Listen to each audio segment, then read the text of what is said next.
Hi welcome to same kitchen. இன்றைக்கி வந்து நம்ம வீட்டிலே வந்து ரெஸ்டாரண்ட் ஸ்டைலில் எப்படி ஒரு சிக்கன் பர்கர் செய்யலாம்னு சொல்லி பார்க்கலாம் வாங்க. அதுக்கு தேவையான ஒரு வெங்காயம் வந்து அதுக்கு தேவையான ப்ரெட் பாருங்கள். இந்த மாதிரி பர்கர் ப்ரெட் வந்து கடையில் கிடைக்கும் பாருங்கள், பேக்கரியில் கிடைக்கும், வாங்கிக்கோங்க. நம்ம வந்து அதுக்கு வந்து தேவையான ஒரு சாஸ் வந்து நம்ம வீட்டிலே ரெடி பண்ணிடலாம். ஃபஸ்ட்டு அதுக்கு வந்து நான் 4 பர்கர் சேர்க்குறேன். அதுக்கு எனக்கு இவ்வளோ கார்லிக் வந்து ரொம்ப பொடியாக நறுக்கி வச்சுருக்கேன். இந்த மாதிரி நீங்கள் வந்து ரொம்ப பொடியாக நறுக்கி வச்சுக்கோங்க. நான் வந்து கொஞ்சம் ஒரு 2 ஆனியன் வந்து ஸ்லைஸாக கட் பண்ணி வச்சுருக்கேன். எதுக்கு அப்படின்னா இதுக்கு நம்ம ஒரு சாஸ் ரெடி பண்ண போகிறோம். டொமேட்டோ பியூரி பண்ணி வச்சுருக்கேன். ஒரு 2 தக்காளியை வந்து பியூரி பண்ணி வச்சுருக்கேன். அடுத்து வந்து முட்டைக்கோஸ் வந்து அந்த பர்கருக்கு வைக்கிறதுக்காக நம்ம முட்டைக்கோஸ், லெக்டஸ் இந்த கலர்லேயும் இருக்கும், க்ரீன் கலர்லேயும் இருக்கும். அப்புறம் வந்து டொமேட்டோ சாஸ், சில்லி சாஸ் வந்து உங்களுக்கு ஸ்பைசி வேணும்னா யூஸ் பண்ணிக்கோங்க. ஆலிவ் ஆயில், மொசரலா சீஸ் வந்து ஸ்லைஸ் டைப்பில் இருக்கும், இந்த மாதிரி வாங்கிக்கோங்க. மொசரலா சொரவரதும் இருக்கும். இந்த மாதிரி பீஸாவுக்கு பர்கருக்கு வைக்கிற ஸ்லைஸ் டைப் சீஸ் கிடைக்கும் கடையில், சூப்பர் மார்க்கெட்லாம். இந்த மாதிரி வாங்கிக்கோங்க.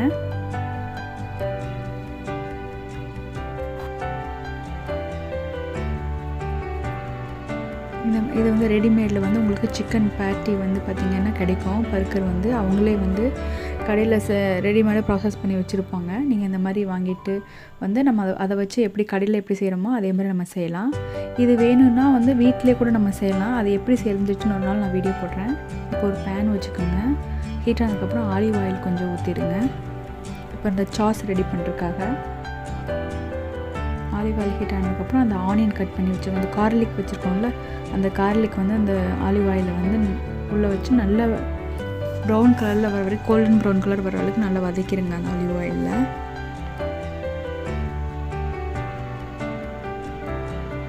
அது நல்லா அதில் வதங்கிடணும், அந்த எண்ணெயில், ஆலிவ் ஆயிலில்.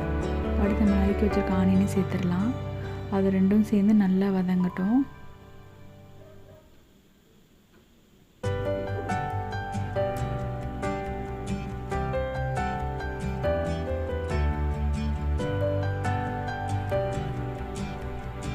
இது நல்லா வதங்கினதுக்கப்புறம் கொஞ்சம் இந்த வெங்காயத்துக்கு தேவையான அளவுக்கு வந்து கொஞ்சம் உப்பு சேர்த்துக்குங்க.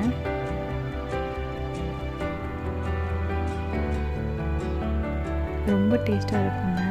இப்போ நம்ம வந்து இந்த டொமேட்டோ பியூரி பண்ணி வச்சுருக்கோம்ல, அது வந்து இது கூட நம்ம ஆட் பண்ணிடலாம்.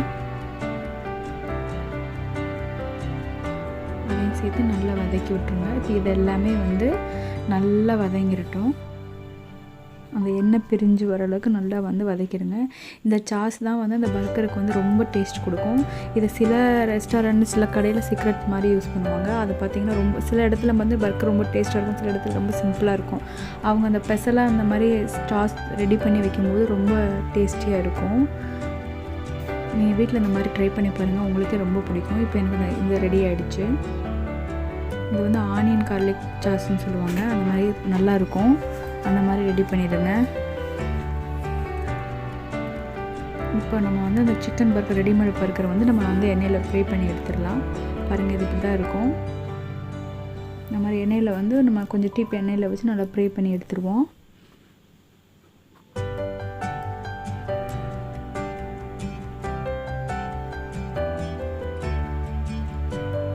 திருப்பி போட்டு நீங்கள் ஒரு 5 மினிட்ஸ்க்குள்ள அது நல்லா வெந்துடும். ஆல்ரெடி ப்ராசஸ் பண்ணது தான்.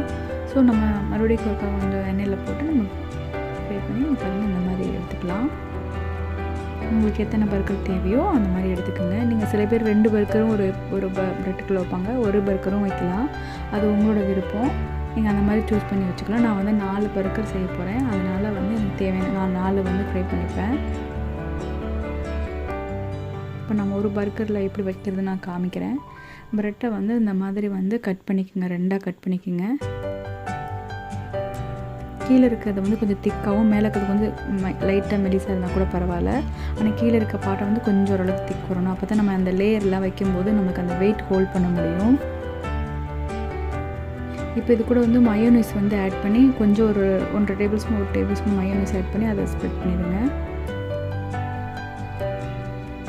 இப்போ நம்ம அந்த சாஸ் ரெடி பண்ணி வச்சுருக்கோங்களா, அந்த சாஸ் வந்து நம்ம ஒரு ஸ்பூன் போட்டு அதையும் அது மேலே ஸ்ப்ரெட் பண்ணிடுங்க.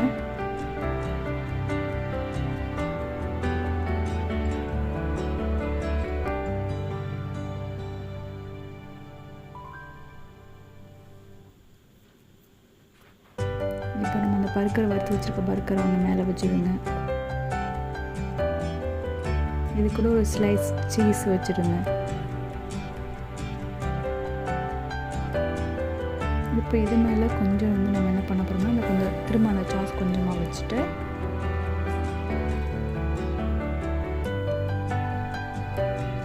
இந்த சாஸ் வந்து ரொம்ப வேணாம்னு நினைக்கிறவங்க ஒரு டைம் இல்லைன்னா 2 டைம் வச்சா போதும். ரொம்ப பிடிக்கும்னு நினைக்கிறவங்களுக்கு உங்களுக்கு தகுந்த மாதிரி 2-3 டைம் வச்சுக்கலாம். பட் இது கண்டிப்பாக ரொம்ப நல்லாயிருக்கும். இது மேலே வந்து அந்த லெக்டஸ் வச்சு கொஞ்சம் வச்சுருங்க. அப்புறம் அந்த கேபேஜ் நறுக்கி வச்சுருக்கோம் அது முட்டைக்கோஸ், அதையும் வந்து மேலே வந்து உங்களுக்கு தேவையான அளவுக்கு போட்டுக்குங்க. பிடிக்குங்கிறவங்க சேர்த்துக்குங்க, பிடிக்கல அப்படின்னா இக்னோர் பண்ணிக்கலாம்.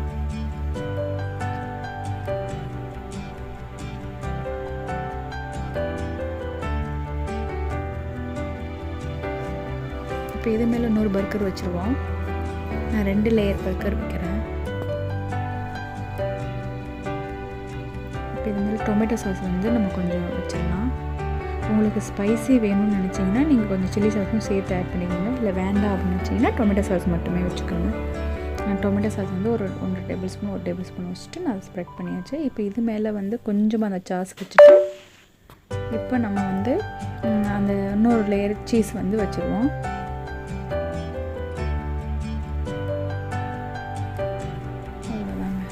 இப்போ நம்ம அதோட ப்ரெட் மேலே இருக்க ப்ரெட்டை வச்சு கவர் பண்ணிடுவோம். அவ்வளோதான். நீங்கள் உங்கள் வீட்டில் கண்டிப்பாக ட்ரை பண்ணி பாருங்கள். இது உங்களுக்கு ரொம்ப பிடிச்சிச்சுன்னா நீங்கள் உங்கள் ஃப்ரெண்ட்ஸ்க்கும் ஷேர் பண்ணுங்கள், எனக்கு கமெண்ட் பண்ணுங்கள், லைக் பண்ணுங்கள், என்னோடய சேனலை சப்ஸ்கிரைப் பண்ணுங்கள். இதை நீங்கள் கண்டிப்பாக ட்ரை பண்ணி பாருங்கள், உங்களுக்கு ரொம்ப பிடிக்கும். ரெஸ்டாரண்ட் டேஸ்ட்லேயே தான் இருக்கும். இது எங்கள் ஊரில் இந்த மாதிரி ஸ்டைலில் செய்வாங்க. இங்கே எனக்கு ரொம்ப பிடிக்கும். இது சில ஷாப்பில் இந்த சாஸ் ரெடி பண்ணுவாங்க. எனக்கு ஒருத்தவங்க சொல்லி தான் இந்த சாஸ் நான் வீட்டில் ரெடி பண்ணுறேன். நீங்கள் கண்டிப்பாக ட்ரை பண்ணுங்கள், ரொம்ப சூப்பராக இருக்கும். Thank you for watching.